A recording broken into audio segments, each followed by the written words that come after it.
full name? Here, Here, I here. put it down. You say it to the camera. We don't have to write it down. Just say your full name to the camera. Go ahead. Okay.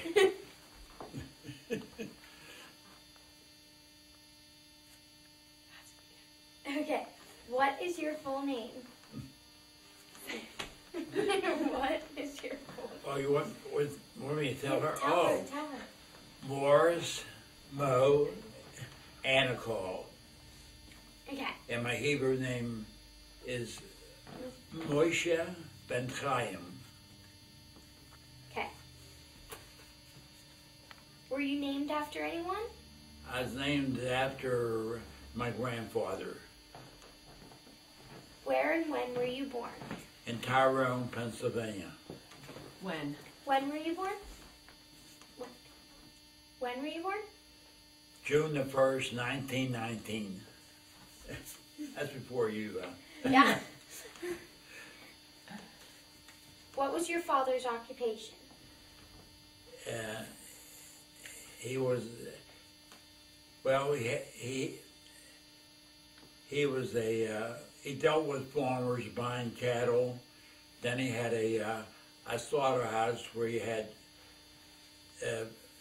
people killing the animals. It would, not for kosher meat, for non-kosher meat. When did you come to America? No, not her. When did he come? He came from Latvia in the year 1906. Where did you live as a child? I lived in Tyrone, Pennsylvania, till I was 6 years old. And then we moved to Altoona because Tyrone didn't have a synagogue or a place to learn Hebrew. My dad wanted me to go to Hebrew school, so we moved to Altoona. Okay. Did you have a favorite Jewish holiday? No, I observe them all. Yeah. Okay. What was your occupation? Sales. Still sell. How did you come to Altoona? You already told us that, didn't you? I didn't walk.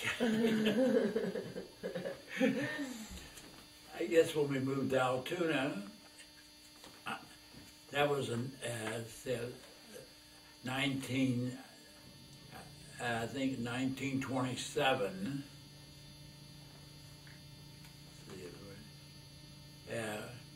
I remember my dad had a 1923 Ford sedan. So I guess we drove from Tyrone to Altoona. The roads weren't that great. There was no macadam. They were all dirt roads.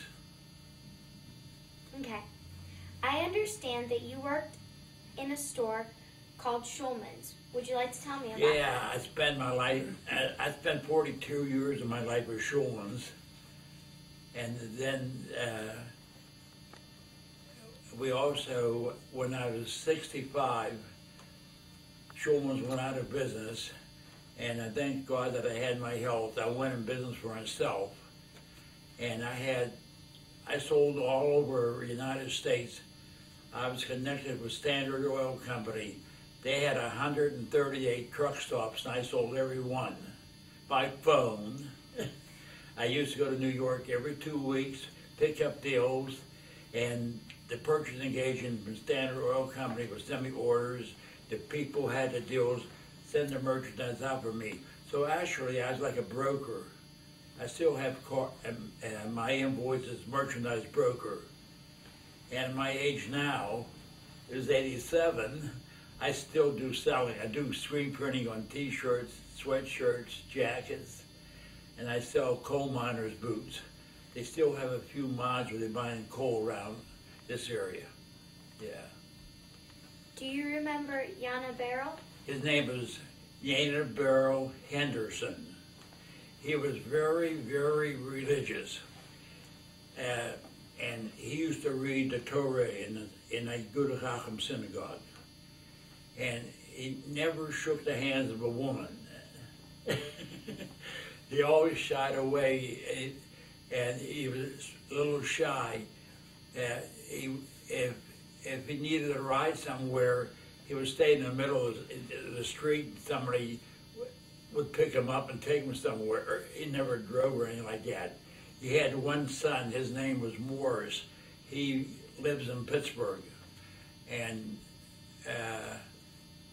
he also used to sell Passover ingredients like matzah and things like that to the Jewish people around Altoona. You know, years ago, they call it Fifth Ward now, and that used to be mostly Jewish because they used to have an Orthodox synagogue on 18th Street and 13th Avenue.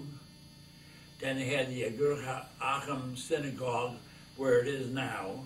Then I understand, before my time even, they had a Talmud Torah on 13th Avenue and about 19th Street, where a lot of people years ago, they changed their places of worship because they always had arguments.